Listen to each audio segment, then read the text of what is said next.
Le Royaume-Uni et les États-Unis en temps turbulent, une course vers le bas. L'ancienne diplomate britannique Alexandra Hall, qui vit maintenant aux États-Unis, explore quel pays est plongé dans le plus grand chaos autodestructeur. Et le prix de la nation la plus insensée revient à qui? L'un des sujets de débat perpétuel entre mes amis américains et britanniques est de savoir lequel de nos pays est en plus grand danger. En 2016, nous étions tous trop complaisants. La plupart de mes amis et collègues britanniques étaient convaincus que le Royaume-Uni ne serait pas assez stupide pour voter en faveur du Brexit. La plupart de mes amis américains étaient horrifiés par Donald Trump et me répétaient sans cesse que les électeurs américains étaient assez intelligents pour le voir à travers. Au printemps 2016, j'ai commencé à m'inquiéter. Je me rappelle d'une conversation avec un ministre britannique en visite à Tbilissi dans le cadre d'une visite officielle, qui m'a dit que le référendum sur le serait très serré. En mai, Trump a obtenu la majorité des délégués lors des primaires pour devenir le candidat républicain à la présidence, bien que cela ne soit devenu officiel qu'à la convention du parti en juillet. Pourtant, mes amis américains m'assuraient qu'il était inconcevable que Trump puisse remporter l'élection présidentielle, surtout face à une candidate aussi qualifiée que Hillary Clinton. Ainsi, ce sont finalement nous, les Britanniques, qui semblions être en difficulté sérieuse lorsque le Royaume-Uni a voté en faveur du Brexit en juin. Je me souviens encore de ma stupéfaction lorsque j'ai reçu la nouvelle par un appel téléphonique d'un ministre géorgien, ironiquement en charge des efforts diplomatiques de son pays pour rejoindre l'UE, qui voulait me compatir. En tant que diplomate professionnel, j'ai gardé mes sentiments privés pour moi et me suis contenté de dire que nous respecterions le vote. En réalité, j'étais en état de choc. Les États-Unis nous ont toutefois dépassés quelques mois plus tard dans la course à l'insanité, lorsque l'inconcevable s'est produit et que Donald Trump a remporté l'élection. J'ai regardé les résultats arriver avec mon mari, qui avait été sollicité pour écrire un article pour un journal étranger sur l'élection. Je me rappelle comment il a dû réécrire en urgence son premier brouillon, qui était basé sur l'hypothèse selon laquelle Clinton allait gagner. Nous nous sommes sentis tous les deux humblement. Peut-être que nous ne connaissions pas nos pays du tout. Nous espérions toujours que les choses ne se détérioreraient pas trop. La nouvelle première ministre du Royaume-Uni, Theresa May, semblait être une personne consciencieuse, qui pourrait essayer de mener le Brexit de manière sensée. Donald Trump a nommé quelques fonctionnaires compétents à son administration, tels que le général Mattis en tant que secrétaire à la Défense. Mais ensuite, lors de son premier discours majeur sur le Brexit, May a déclaré qu'elle mettrait fin à la libre circulation, limitant ainsi automatiquement les options pour la future relation du Royaume-Uni avec l'UE. Elle a invoqué prématurément l'article 50 début 2017, lançant les négociations avant même que son gouvernement n'ait une stratégie convenue, et a aggravé ses difficultés en appelant de manière imprudente à des élections anticipées, ce qui a effacé sa majorité parlementaire et l'a laissée dépendante des voix du DUP. Aux États-Unis, Trump a prononcé un discours d'investiture provocateur, a fait son premier mensonge en tant que président en exagérant le nombre de personnes présentes à son investiture, et a signé une nouvelle mesure pour restreindre l'immigration de certains pays à majorité musulmane.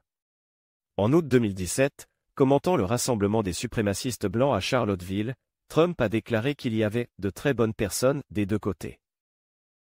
Depuis lors, le titre de pays le plus autodestructeur est revenu plusieurs fois de part et d'autre de l'Atlantique. La désastreuse période du mandat de May a été suivie par l'administration malhonnête, perturbatrice et désordonnée de Boris Johnson, et par la conclusion d'un accord sur le Brexit au terme désastreux pour le Royaume-Uni. Les choses sont devenues encore pires sous le mandat ruineux de Liz Truss, qui a fait chuter notre économie.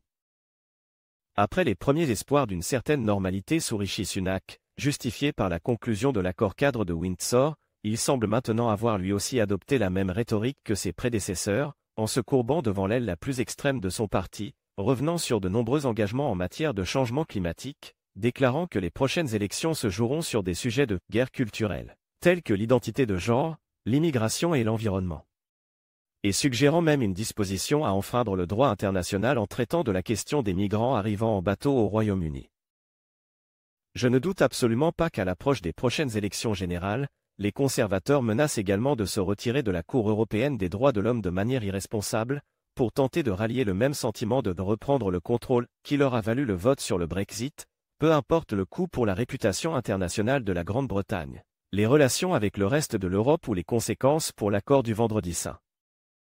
Malgré ces événements choquants au Royaume-Uni, tout au long des années Trump, les États-Unis se sont battus dur pour nous battre dans la course au titre de la nation la plus insensée, Trump se rapprochant de dictateurs comme Vladimir Poutine et Kim Jong-il, méprisant les alliés, ignorant la science du climat, lançant des tweets intempestifs, et embauchant et renvoyant des fonctionnaires à sa guise. Le point culminant est venu avec ces 2 procès en destitution, lors de la deuxième occasion, pour ses efforts extraordinaires visant à renverser les résultats de l'élection de 2020 et son incitation à la foule qui a attaqué le Capitole le 6 janvier 2021. Malheureusement, dans la même lâcheté politique qui a imprégné le Royaume-Uni, les républicains n'ont pas osé renvoyer Trump de la scène politique, en ne votant pas en nombre suffisant pour le destituer après l'insurrection du 6 janvier. Néanmoins, leur décision de certifier la victoire de Joe Biden semblait suggérer qu'il n'avait pas perdu tout sens de la décence constitutionnelle. En 2021, alors que les Britanniques étaient toujours coincés avec le Brexit, les Américains, du moins le pensions-nous tous, avaient au moins éliminé Donald Trump. Leur système a finalement mieux fonctionné que le nôtre. Maintenant, avec la dernière inculpation de Trump déposée plus tôt ce mois-ci à Washington, le verdict est à nouveau en suspens. Au Royaume-Uni, il y a plus qu'une chance raisonnable que, malgré leurs gadgets populistes, les conservateurs perdent face au parti travailliste lors des prochaines élections.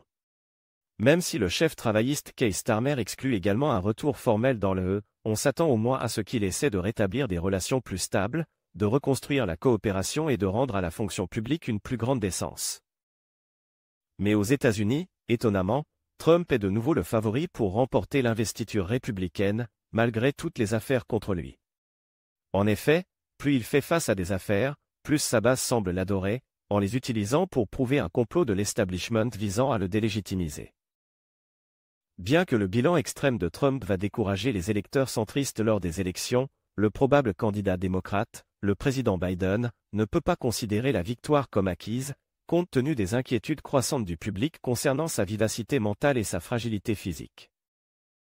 Mais la seule différence claire entre le Royaume-Uni et les États-Unis est que, tandis qu'au Royaume-Uni notre désordre politique ne nuit principalement qu'à nous-mêmes, le dysfonctionnement politique aux États-Unis nuira au monde entier.